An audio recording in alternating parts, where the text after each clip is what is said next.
All right, let's get into it, Knicks fans, and grab your popcorn, because this off-season storyline might be the most important one we've talked about all summer. We just watched this franchise and more than 5 decades of waiting. 5 decades. That's not a typo. That's not hyperbole. That's 53 years of heartbreak finally erased in 2026. And I don't know about you, but I'm still not over it. I still get chills thinking about that final buzzer. But here's the thing nobody wants to say out loud yet. Winning the title was the easy part. Staying on top, that's where teams usually fall apart.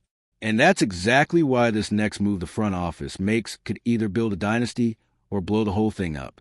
Before I go any further, if you're as locked in on this team as I am, smash that like button right now and drop a comment telling me if you think this front office is going to get it right. I read every single comment, so don't be shy. Okay, let's talk about the landscape, because the Eastern Conference is not rolling over for us. Everybody assumed after we won all, the rest of the East would take a step back, lick their wounds, maybe punt on next season. Nope. Almost every single contender in this conference made aggressive moves to get better.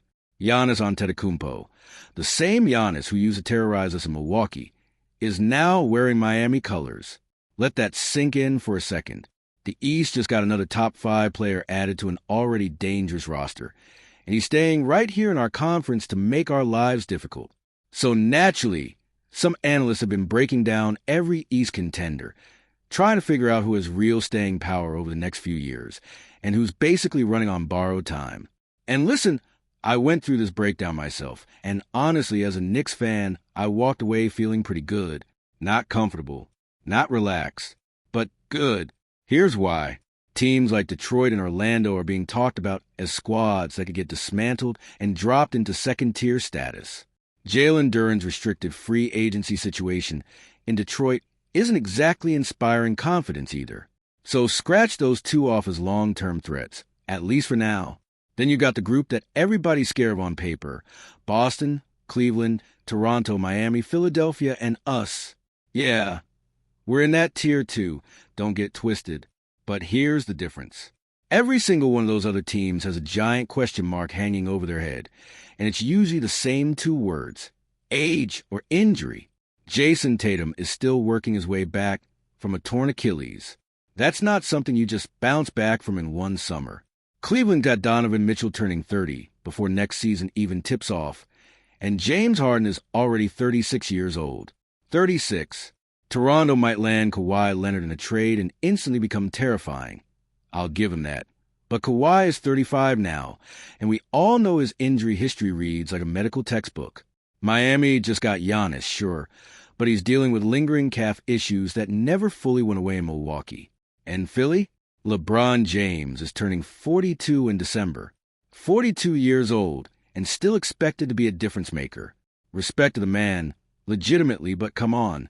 Now look at us. Our core is sitting in that 29 to 31 age range. Not old, not fragile. Right in that competitive prime window where championship teams live.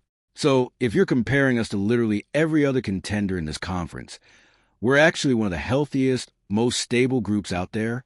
That should scare the rest of the East more than it scares us.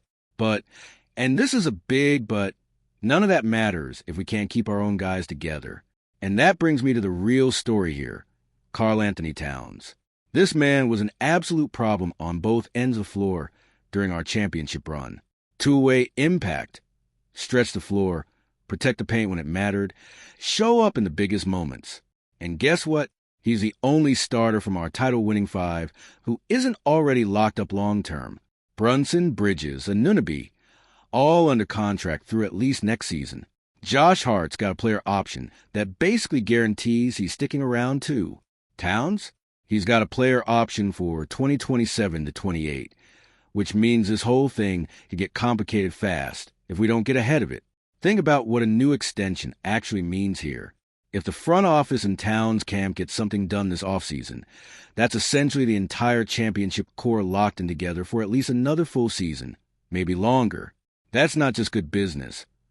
That's how you build something that lasts. That's how you stop being a one-and-done feel-good story and start being a legitimate dynasty conversation. And look, I get the argument some people are already making Pay the man. He earned it.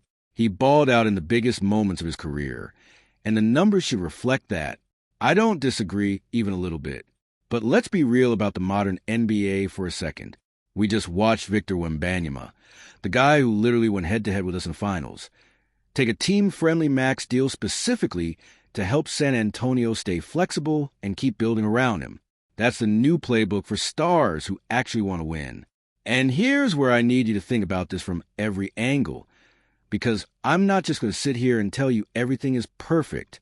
We already lost Mitchell Robinson this offseason. Gone. Because he wasn't willing to sacrifice anything to help this team stay deep and competitive. So now the question becomes, is it fair to ask Towns to leave money on the table too, just to keep this whole thing together? Honestly?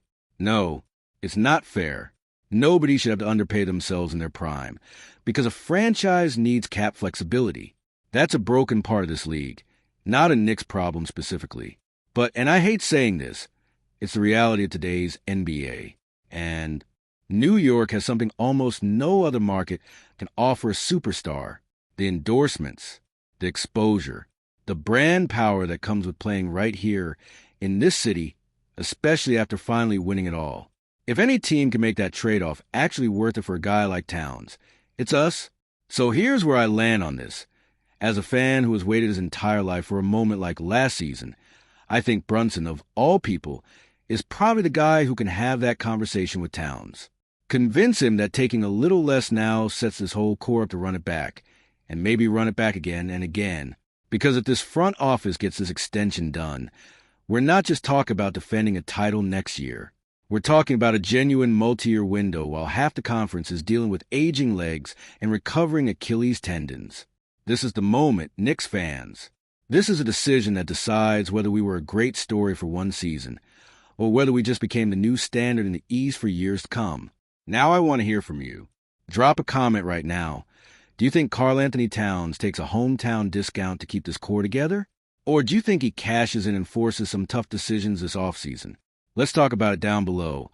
I'm reading every single one. And before you go, like this video, subscribe if you haven't already, and turn on notifications, because this front office is about to make some franchise-defining decisions this summer, and I'm going to be right here breaking down every single one of them the second they happen. Let's go Knicks. This dynasty conversation is just getting started.